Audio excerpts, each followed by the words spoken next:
the question is, did he generate his own content or did he share from other aviation sites? Over. Yes, ma'am. Yes, ma'am. Sorry, can you hear me? Okay. So he generates his own content basically from Air Force experiences and travels. So if you actually look at his account specifically, you're going to see trips, TDYs, everything from assault landings in a C-17 to low levels to traveling to Iceland. So it's all his personal content, the way he grows his profile. Okay, and then you can go ahead and say over. There you go. Then they'll mute your side. Okay, Christine, did you have a question? Yep. Okay, we have another question. Where is this 3-person digital recruiting cell going to reside? Is it going to be an online cell, or is it going to be like an app cell, or is it actually going to have a physical location? Did you hear the question? Yes, ma'am. I believe we did. Okay, over. So ideally, in kind of a simpler solution, we would imagine it a 3-person physical cell initially, but so we've actually done research to see schools with similar applications, almost like a customer service cell. People who elicit anywhere to 1,000 messages for essentially curriculum-based organizations, they have actually 34 operators. The fact we want to use a beta cell of 3 people just so we could see that this essentially volume of responses as much as we're actually advocating. So ideally, it would be a physical cell. We would assume that would be in Randolph, but that would be obviously up to your decisions. Over.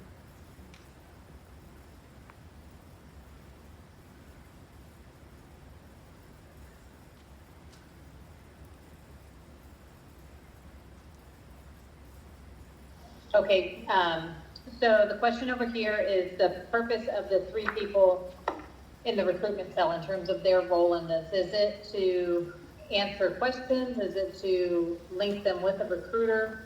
Just so we're following what the questions, is that coming up, Chief? Okay, so that's the question from here, over. Yes, so right now we're seeing that typically there's kind of a hole, there's a gap, a bridge that needs to be filled.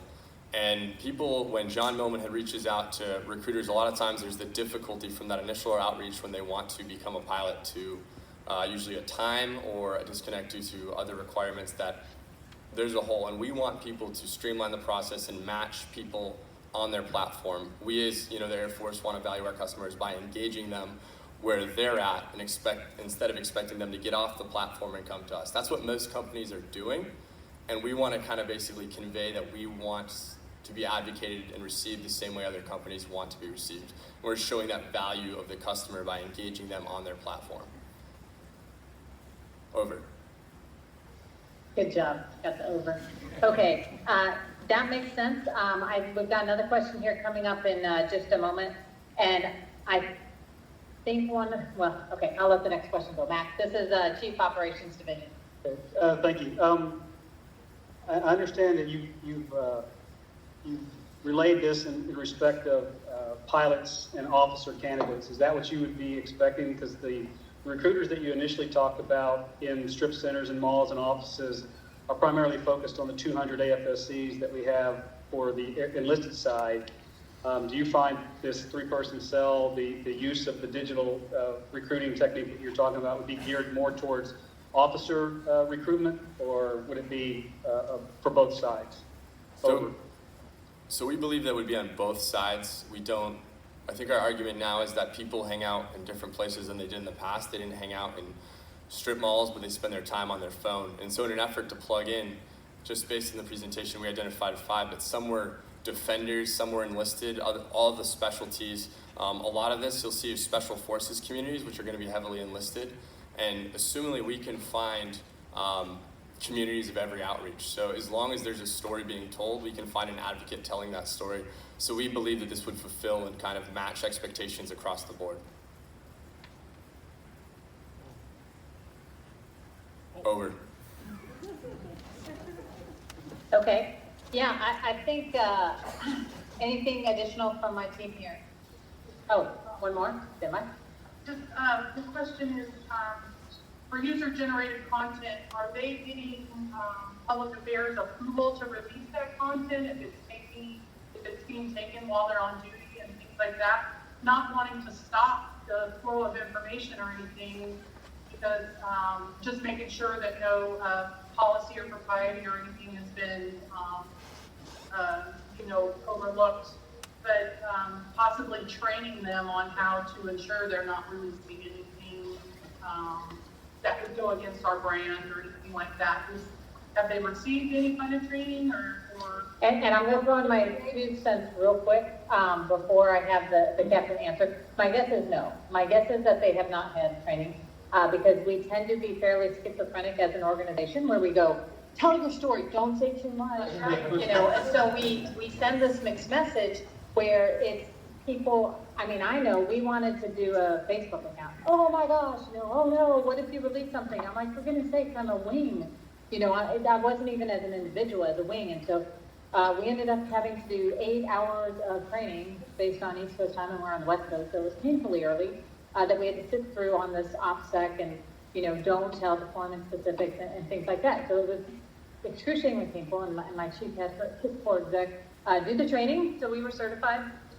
But my point is, my guess is that with this, it's one of those deals where we all do OPSEC training, and that OPSEC training, I think, is going to end up being what the guidance is for these individuals, because they are sharing their personal experiences. They are not doing Air Force branding.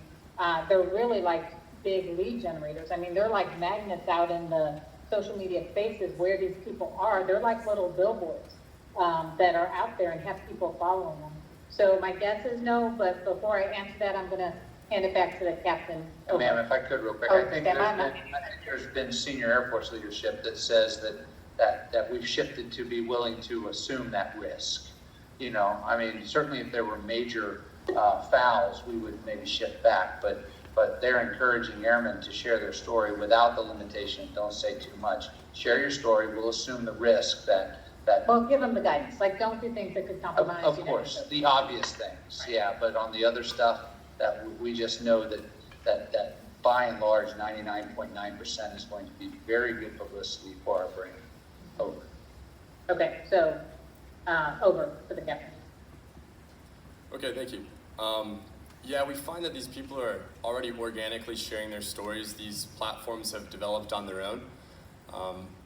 The fact of the matter is people are creating content and posting it, regardless of our influence right now. If we did get in a hand in influencing it, I would imagine it would turn more into, kind of branded advertising, and it would kind of kill the effect it has right now.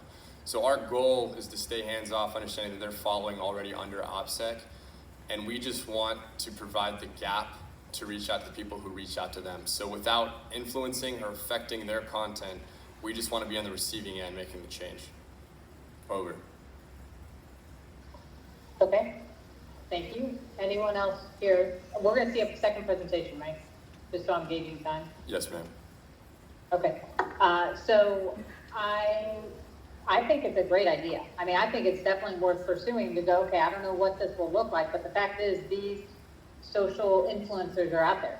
And so I think connecting with them, most of them seem on initial glance to be niche, but their niches we're very interested in. We're super interested in pilots, we're super interested in special operators, we're super interested in health professionals, things like that. We're obviously very interested in the enlisted sessions, but it's a huge, as opposed to talking about 1,000 to 1,500, we're talking about 32,000, so it's like a different scale. But I would be interested, because what this sometimes does is you go, okay, this is what we initially do, is we put together the cell, and we identify where the gaps are, and we see if we can fix our processes such that it all streamlines. And this is kind of the interim, because I'll be honest, our processes are extremely painful. So when people want to join, they gotta really want to join, because we're not going to make it easy. We are going to make them fill out paperwork old-fashioned with a pen and pencil, and then they're going to sit there while someone types in the computer for them, which is awful. But by the end of this fiscal year, we will have actual capacity for people to sit at a computer and enter their own information. It is 2019. Shocking that we're just getting there now. But the fact is there's a lot of places where we could get a lot better. So I like the idea. I think it's worth pursuing and looking into, because there's obviously some potential with this, because these people exist, they're out there in the digital spaces. I don't think that it's gonna, replace offices anytime soon, simply because, this is awesome for, engaging and getting the information and getting the process going. But especially on the enlisted side, when we do the surveys, when people enter BMT, overwhelmingly, the most powerful influence in all of that was that face-to-face discussions with the recruiter, which happens in the space or happens, in these offices. And so, I think we're gonna evolve and we're gonna change, most definitely. And I think this gives us a new idea to look at, something we have not considered, quite honestly, and I think it's worth pursuing, and we'll figure out the how, but we'll work with your team. So, anything else from this side? Okay. This is great. Yeah, something we hadn't thought of, so I love that. That's why I love that we sat down and talked with the team, so that they came up with brand new ideas. And so I think it's a great idea, and we look forward to seeing where we can go with this. Over. Thank you, ma'am. And we're going to bring the next team. Thanks.